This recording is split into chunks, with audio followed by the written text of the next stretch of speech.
Thanks for coming to the presentation. It's about academic doping. So everybody's heard of doping in the sports sense. So obviously there's a lot of line in the Olympics, for example. So there we have some unofficially, maybe in some cases officially, in the case of the Russians, sponsored programs of doping, and that's got a very long history of use. Here is erythropoietin, used extensively in endurance sports like cycling. And people are pretty familiar with this concept. But there's also cognitive doping, which has as long of a history as sports doping, and also has some considerable overlap. You got some compounds there like amphetamine. I'm sure everybody's familiar with that one. Not only does it have effects on the mind, but there's a psychomotor relationship. So it also improves sports capacity and endurance in that sense too. And then these are some other stimulants, modafinil, some people might have heard about. Caffeine, right? And nicotine too. That's another agent that's both has cognitive and physical effects. So there's substantial overlap there. But unlike sports, sometimes it's actually professionally sanctioned. And some examples of this are military, specifically in aviation and then also amongst astronauts. There are certain things called go pills, which are officially sanctioned by the US Air Force. And there are also drugs that are available on the space station for astronauts. This is one, Modafinil, that I mentioned earlier. It was first introduced around 1989, and it continues to be used in the US Air Force, as well as on the space station. And it's a wakefulness-promoting agent that's used for fatigue management, especially on long missions or during sleep deprivation. And then there's also unofficial use of professions that are under a lot of stress or pressure, who may take it upon themselves to use either prescription or non-prescription aids, like emergency medical services. Truck drivers have an astonishingly high use of amphetamine. Some studies have built it around 10 to 20%. Commercial pilots, night shift workers, in fact, that modafinil we talked about, is officially approved for a night shift as a medical condition. You can get it prescribed to you if you work irregular hours. And then students, which is the focus here. But I want to talk more broadly about cognitive enhancers because the use is pretty indiscriminate across a variety of domains.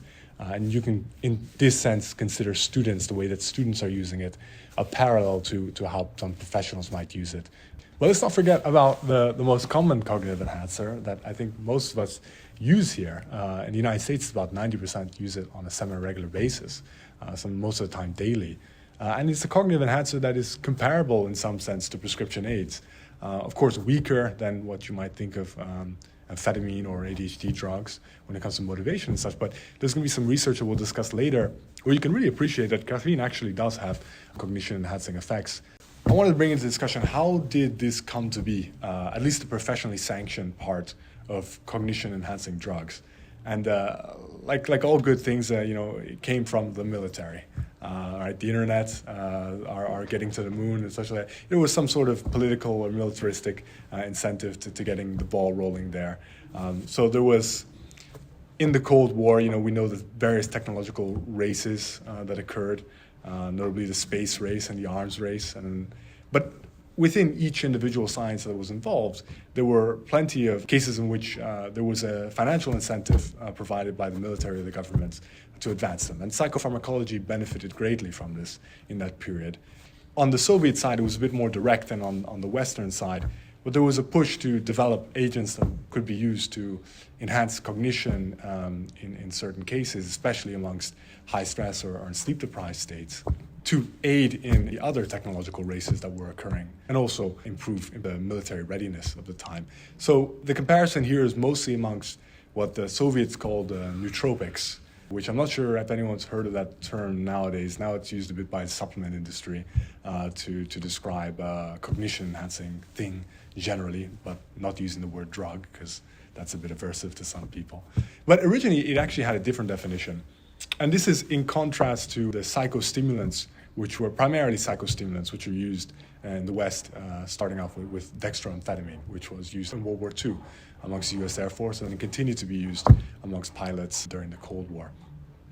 And I put a little asterisk here because, I say nootropics versus psychostimulants. These are not classes on the same level. There are plenty of nootropics that have psychostimulant-like effects, and the Soviets were a little bit elitist in their psychopharmacopoeia and didn't want to officially call these things in ways that were used by the West. But we'll just understand that this does not mean that it's a different effect profile, but rather that it meets this criteria.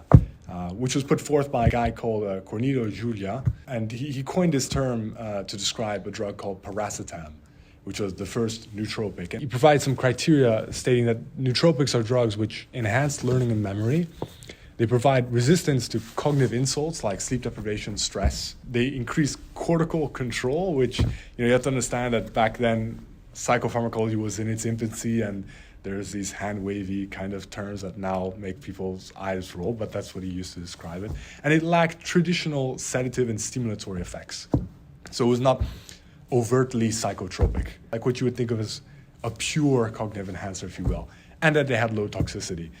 Specifically, he uses to compare to drugs like amphetamine, which he said worked by an exhaustive action.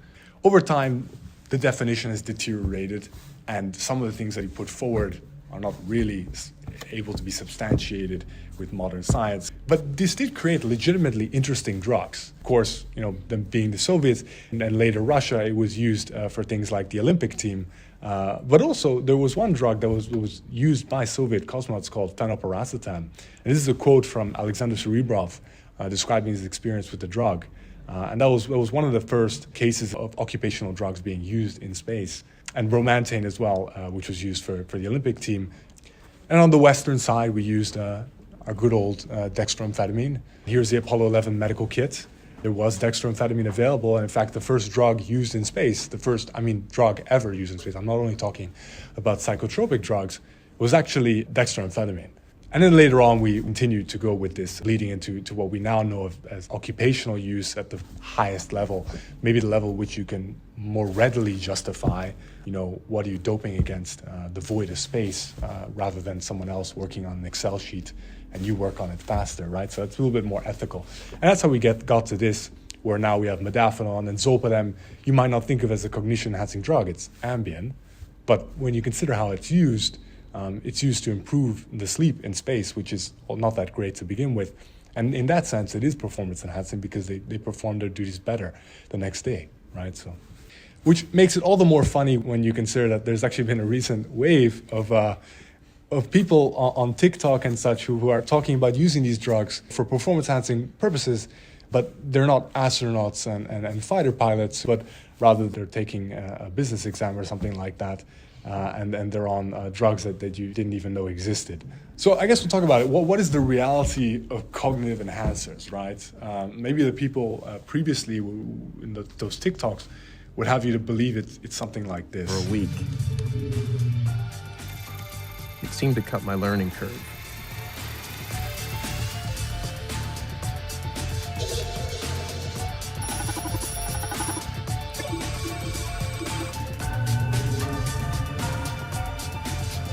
Is that the reality of cognition-enhancing drugs, right? Do they make you into this super genius who makes $2 million on the stock market in less than a week?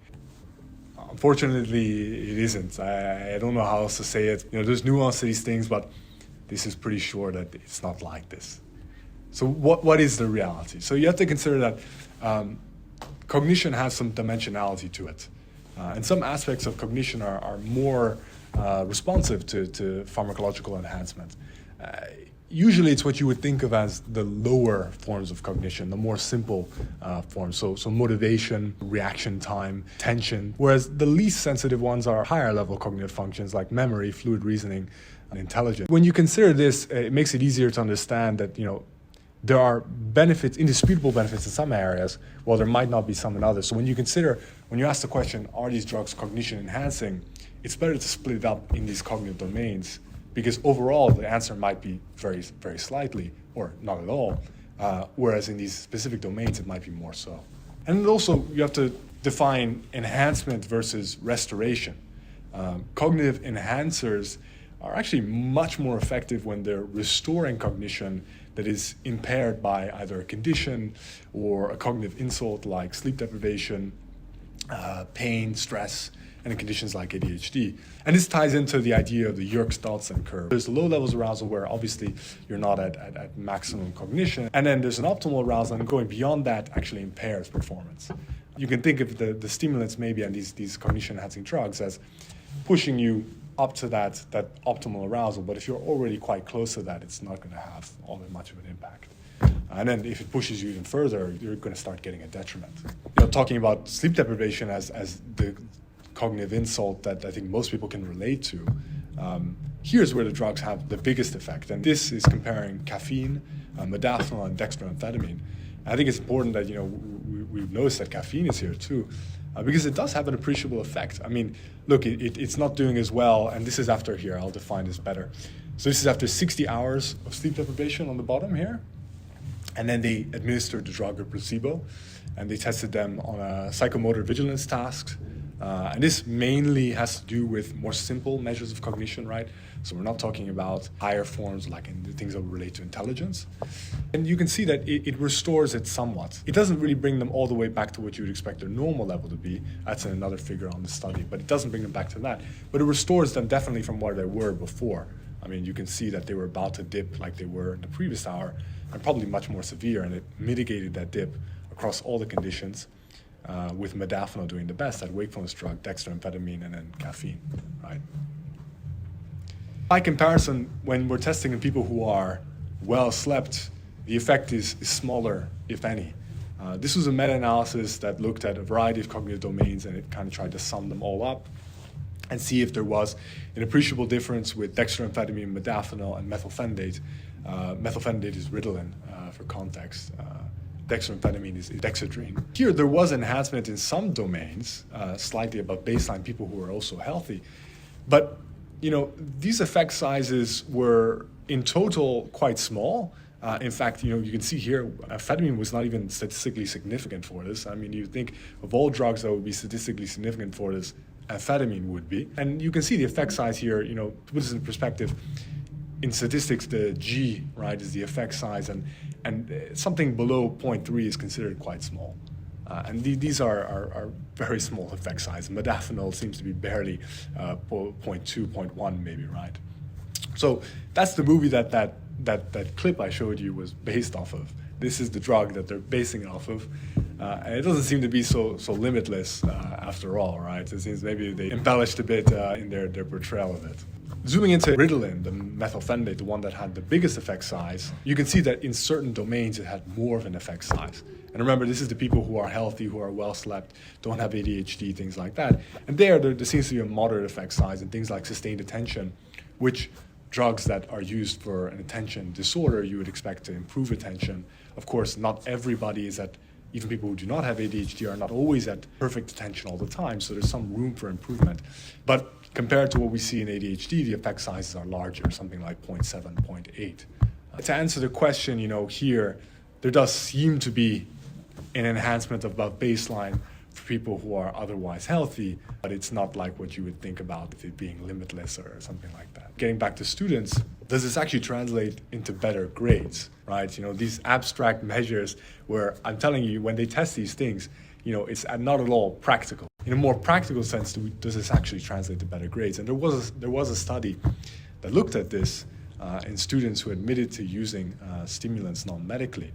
And they didn't see an increase in GPA relative to people who did not use them. But that's not to say that these drugs would not improve a metric like GPA, but rather that there might be an element to consider of selection bias. People who are most likely to use these drugs may actually have some sort of impairment at baseline. Maybe they might not have clinical ADHD, but they might be struggling more than their peers, and these drugs might bring them up to baseline, to a level that's comparable to their peers. So it's hard to tell whether or not this suggests that these drugs actually have no practical benefits, or if they're just masking an impairment in the people who tend to use them, right? And then there's ethical questions to be made here.